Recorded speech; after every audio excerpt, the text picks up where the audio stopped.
Welcome back to 1834. Le Bourdonnais has won 7 games to McDonnell's 3 and it's the best of 11 games, which means that Le Bourdonnais has already won match 4, but this is 1834, a time when gentlemen played out all the games regardless. So this is the last one of match 4 and McDonnell is out to make the scoreline just a tiny little bit better. He literally has nothing to lose, and today's guest commentator again is also somebody with nothing left to lose, Spartacus, leader of the slave rebellion. McDonnell starts with e4, we have c5, the Sicilian, and again McDonnell avoids his old f4 move as it never really worked. He goes knight to f3 instead, knight to c6, and in recent games McDonnell has been playing d4. He's had 1 win, 2 draws, and in game 16 a loss after 37 moves. So this time he tries bishop to c4, something new.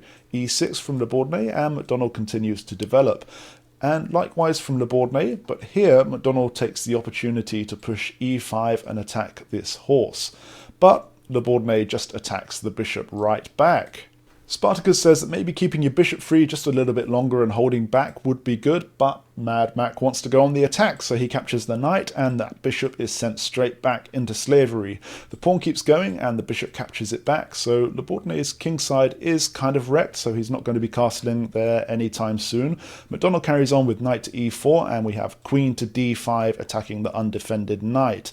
Now Spartacus says hold your ground and play d3 and let some more slaves escape to fight in your army, but McDonnell runs away with knight to g3 instead. h5 from Le Bourdonnais, because he's not castling anytime soon, he wants to use the extra space to make an attack, but McDonnell just blocks with h4. e5 continuing to push, and McDonnell tries to get his king to some safety by castling. Bishop to g4 now, pinning the knight, and once again Spartacus urges that McDonnell push some pawns to try to free the enslaved prisoners, but McDonnell is more interested in the Queen Elizabeth move, QE2. He's now threatening the king down the middle, and he's also trying to maneuver to the e3 square to break the pin that the bishop has on the knight. But Le Bourdonnais continues with f5, continuing to attack. Queen to e3 as planned, and now the bishop captures the knight. The queen captures it back, but the queen captures the queen, and the pawn is forced to capture the queen back, and suddenly McDonnell's pawns are looking a lot worse than Le Bourdonnais'.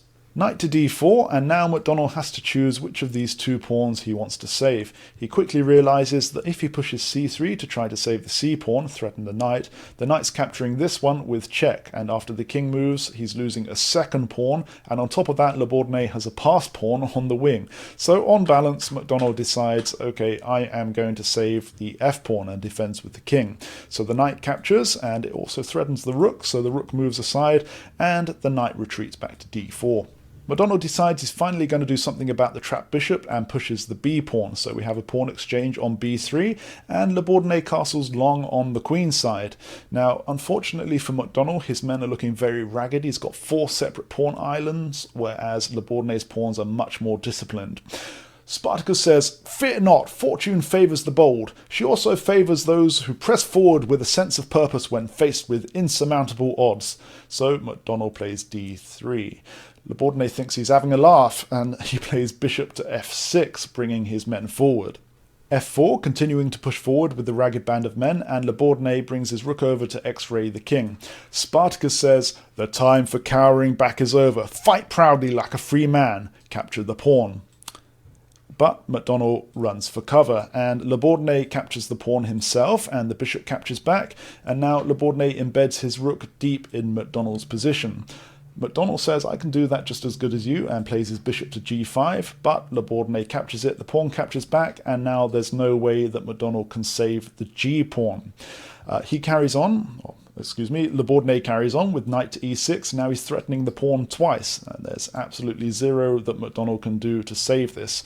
So he captures the f-pawn with his knight here, and he's given up the d-pawn instead, and this comes with check. McDonnell blocks with his horse, and now Le Bourdonnais is going to go 2 pawns up, but should he capture with his rook or with his knight? If he chooses his knight, it comes with check, and the king is getting forced back, and after another check and another king move, Le Bourdonnais is going to pick up one of these rooks with a nice knight fork. But instead of this, Le Bourdonnais decided that he would instead capture with the rook.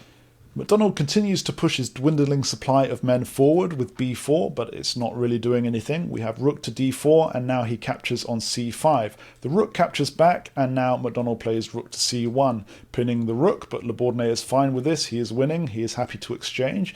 The exchange comes, and this is with check, so Le Bourdonnais plays his king to d7.